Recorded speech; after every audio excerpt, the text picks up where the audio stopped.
गाने वाली राजकुमारी और जादुई कंगन। काफी समय के बाद महारानी लीलावती ने एक प्यारी सी बेटी को जन्म दिया जिसका नाम अरुणिता था। अरुणिता बहुत ही खूबसूरत थी। साथ ही जब वह रोती तो उसका रोना भी संगीत की तरह ही मधुर होता था। जब वह रोती तो पूरा महल आनंद से भर उठता था।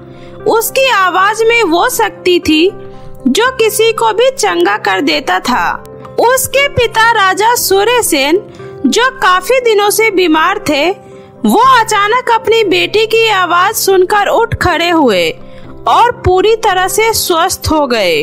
पूरा राज्य राजकुमारी अरुणिता के जन्म से काफी खुश हुआ और जश्न मनाने लगे। उस जश्न वाले दिन सभी बहुत ही खुश थे, लेकिन किसे पता था कि जल्दी ही इस प्यारी सी बच्ची के जीवन पर ग्रहण लगने वाला है। उस जश्न में अरुणिता को आशीर्वाद देने रानी परी भी आई थी और रानी परी अरुणिता के ऊपर आने वाली मुसीबतों को अच्छी तरह से जानती थी। मेरी बेटी अब अपनी आवाज से लोगों को चंगा करेगी। अब मेरे राज्य में कोई भी बीमार नहीं रहेगा। अब हर तरफ खुशियाँ ही खुशियाँ होगी परी माँ। पर ये सब कुछ इतना आसान नहीं है रानी। अरुणिता की जान को खतरा है। क्या बात है परी माँ, साफ साफ बताइए। मैं सितारों में देख पा रही हूँ कि राजकुमारी अरुणिता के जीवन को काली पहाड़ी की चुड़ैल सनाखा से बहुत बड़ा खतरा है। फिर इसका क्या उपाय है परी माँ, अब आप ही बताइए। राजकुमारी अरुणिता को अपने पूरे 18 वर्ष तक आंखों पर पट्टी बांधकर रखनी होगी, क्योंकि अगर अरुणिता ने उस चुड़ैल को देख लिया तो अरुणिता पर उस चुड़ैल का जादू काम कर जाएगा और वो चुड़ैल अपना वेश बदलकर राजकुमारी को अपने साथ उठाकर हमेशा के लिए अपने देश ले जाएगी। लेकिन जब राजकुमारी 18 वर्ष की हो जाएगी, फिर वो इस खूबसूरत संसार को अपने आंखों से देख सकती है। उसके बाद उस चुड़ैल का जादू उस पर काम नहीं करेगा। 18 साल बाद राजकुमारी की एक भी नजर उस चुड़ैल पर पड़ेगी तो उस चुड़ैल की मृत्यु हो जाएगी। इसके लिए आप सभी को 18 साल तक सतर्क रहना होगा। इतना बोलकर परिमा वहाँ से गायब हो गई और रानी ने अरुणिता के आंखों पर पट्टी बांध दी। उस दिन से अरुणिता आंखों पर पट्टी बांधे ही बड़ी हुई। उसने कभी भी बाहर की दुनिया नहीं देखी।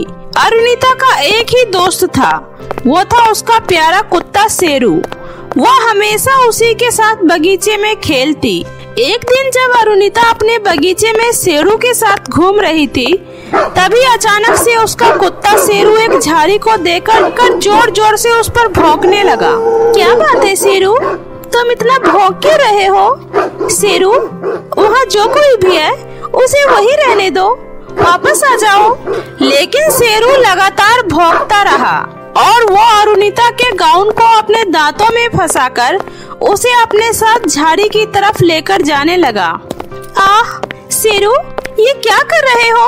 रुको, छोड़ो मुझे। कहाँ ले जा रहे हो? आखिर क्या है वहाँ? अरुणिता शेरू का ऐसा बर्ताव देखकर बहुत ही चौंक जाती है, क्योंकि शेरू ने आज से पहले कभी भी ऐसा नहीं किया। अब तो अरुणिता भी बाहर का नजारा देखने के लिए बहुत ही उत्सुक हो जाती है और उससे अब रहा नहीं जाता है।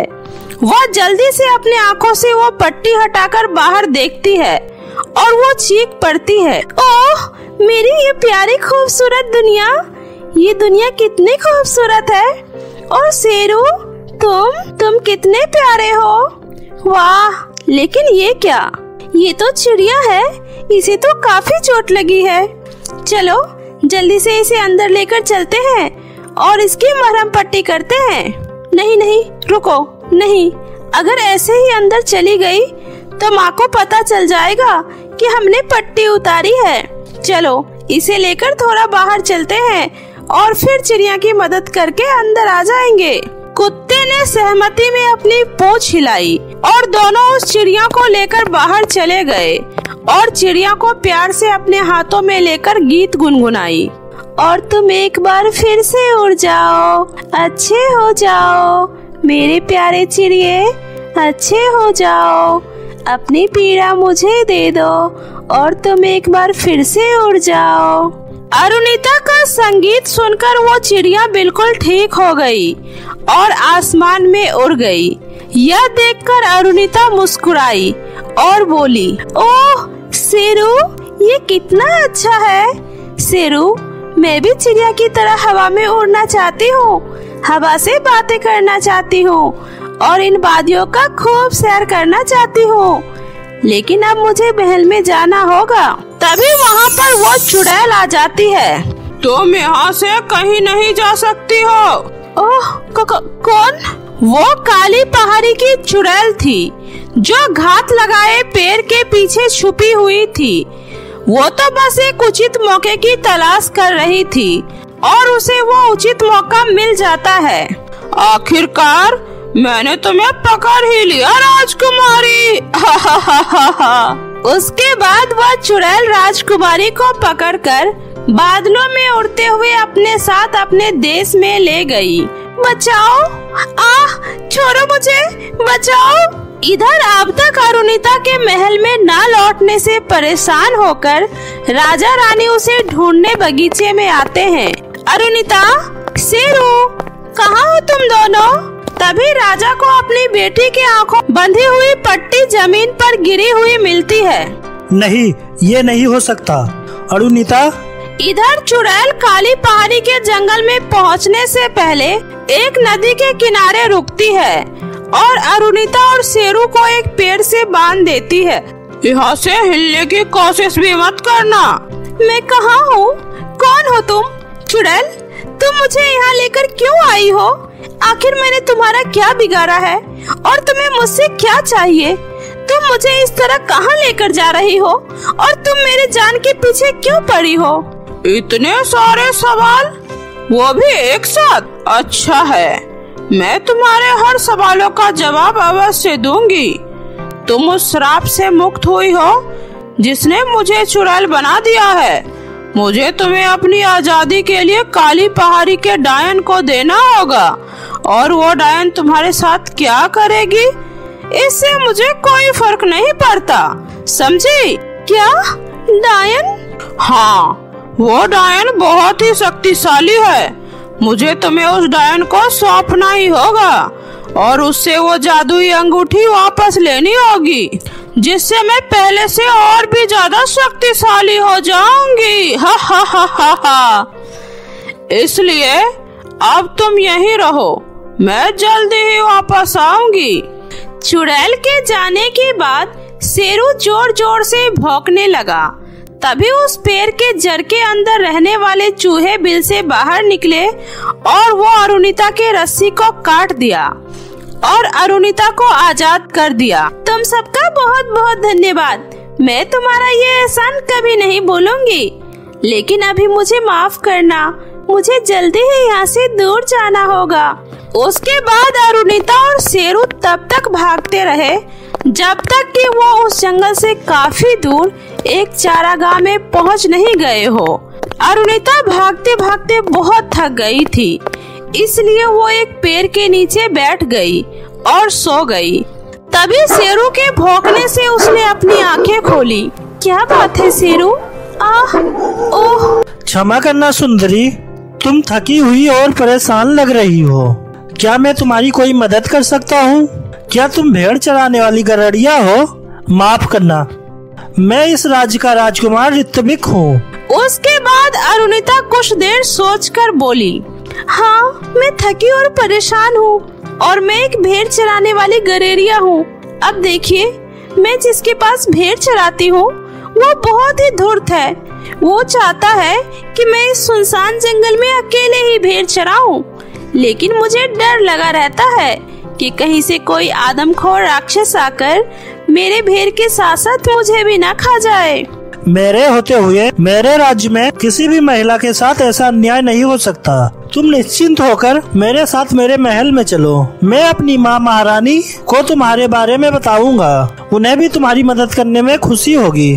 उसके बाद राजकुमार अरुणिता और शेरू को अपने महल में ले गया और उसने अपनी माँ को भी राजी कर लिया कि अब से अरुणिता ही उनके भेड़ों की देखभाल करेगी।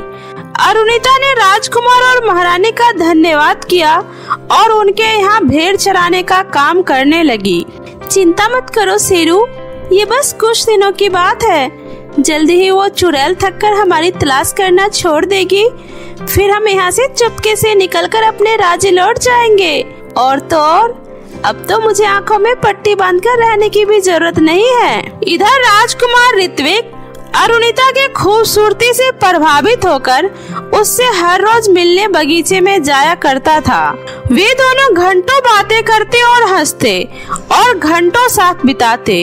धीरे धीरे दोनों को आपस में प्यार हो गया और अरुणिता सब कुछ भूलकर ऋत्विक के प्यार में खो गई।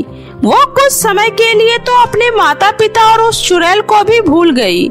अरुणिता के अब 18 साल होने में केवल एक सप्ताह ही बचा था। तभी एक दिन ऋत्विक और अरुणिता एक पेड़ के नीचे बैठकर बातें कर रहे थे। तभी झाड़ी में से एक जहरीला नाग आकर राजकुमार ऋत्विक को डस लिया। नहीं, ये तो जहरीला नाग है। नहीं नहीं, ये नहीं हो सकता। सांप के काटते ही राजकुमार का पूरा शरीर नीला पड़ गया और वो वहीं बेहोश हो गया। मेरे प्यारे राजकुमार, उठो उठो, प्लीज उठ जाओ। तभी महारानी की सवारी भी उसी जंगल से गुजर रहा था। वे अपने मंत्रियों के साथ घर जा रही थी। तभी उन्होंने किसी लड़की की उदासी भरी आवाज में गाते हुए सुना। ये आवाज कहाँ से आ रही है? कौन इतनी पीड़ा में गा रहा है? ठीक हो जाओ मेरे प्रिय, अपनी सारी पीड़ा मुझे दे दो। एक बार फिर से मुझसे प्यार करो, फिर से मुझसे प्यार करो। उसी समय एक चमत्कार हुआ और राजकुमार ऋत्विक के चेहरे से नीलापन हट गया और वो एकदम स्वस्थ हो गया और धीरे धीरे उसने अपनी आंखें खोली। अरुणिता, राजकुमार, आप ठीक तो है ना? वहीं महारानी दूर से ये सब देख रही थी। वह जल्दी से अपने बेटे ऋत्विक के पास गई और बोली, मेरे बेटे, तुम्हें क्या हुआ? तुम ठीक तो हो? मैं बिल्कुल ठीक हूँ माँ। एक सांप ने मुझे काट लिया था और मैं बेहोश हो गया था, लेकिन अब मैं बिल्कुल ठीक हूँ और अब मुझे दर्द भी नहीं हो रहा। हाँ, मैंने सब कुछ देख लिया। तुम कौन हो और तुमने ये सब कैसे किया? अरुणिता अब समझ गई कि अब वो अपनी पहचान और ज्यादा दिन तक नहीं छुपा सकती और फिर वो उन्हें अपने बारे में सब कुछ बता देती है। क्या तुम एक राजकुमारी हो? राजकुमारी अरुणिता, मैंने सुना है तुम्हारे जाने के बाद तुम्हारे माता और पिता बहुत बीमार पड़ गए हैं। क्या? ओह, मुझे तुरंत ही अपने माता पिता के पास जाना चाहिए। अरुणिता, मैं भी तुम्हारे साथ चलूंगा। और फिर उसके बाद ऋत्विक और अरुणिता दोनों घोड़े पर सवार होकर अपने राज्य की ओर निकल जाते हैं। काफी दूर चलने के बाद एक जंगल आया। वो जब उस जंगल से गुजर रहे थे तभी वो चुड़ैल वापस आई और बिजली की तरह झपटकर उसने अरुणिता को पकड़ लिया और अरुणिता को लेकर आसमान में उड़ गई। नहीं, रुको। तभी एक रोशनी हुआ और वहाँ पर रानी परी आई। आप कौन है? मैं रानी परी हूँ और अगर तुम अरुणिता को उस चुड़ैल से बचाना चाहते हो तो तुम्हें वही करना होगा जो मैं तुम्हें करने के लिए बोलूँगी। ये लो, ये मेरा जादुई कंगन है।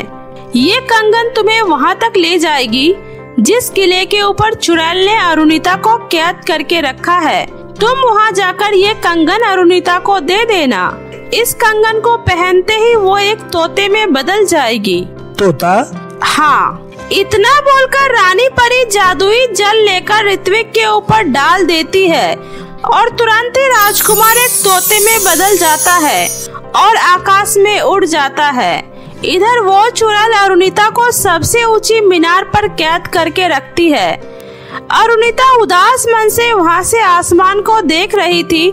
तभी वो तोता उड़ता हुआ उसके पास आया और उसके हाथ पर चोंच मारने लगा और उसने उसके हाथों पर वो कंगन रख दिया। ओह प्यारे तोते, तुम्हारा बहुत बहुत धन्यवाद।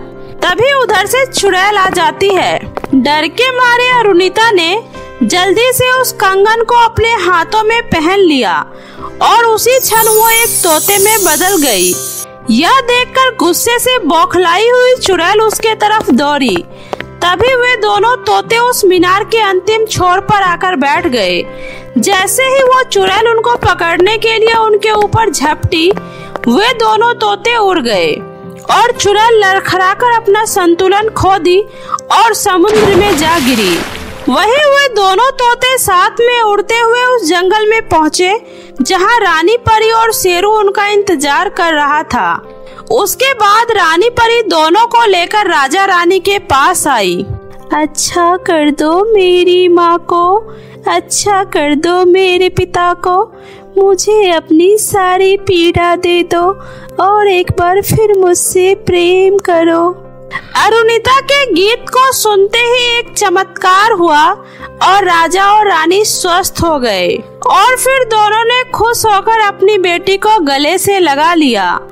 और फिर बहुत ही धूमधाम से अरुणिता का 18वां जन्मदिन मनाया गया और कुछ ही दिनों बाद ऋत्विक और अरुणिता की धूमधाम से शादी हो गई। तो मेरे प्यारे दोस्तों, कैसी लगी आपको मेरी ये कहानी? मुझे कमेंट करके जरूर बताएं। कहानी अच्छी लगी हो तो इसे अपने दोस्तों के साथ भी शेयर करें। और हाँ दोस्तों, अगर आपने अब तक मेरे चैनल जादुई टीवी को सब्सक्राइब नहीं किया है तो जल्दी से नीचे लाल बटन दबाकर अभी सब्सक्राइब कर ले। तो मिलती हो ऐसे ही फिर किसी नई मजेदार जादुई कहानी के साथ। तब तक अपना ध्यान रखें। बाय बाय दोस्तों।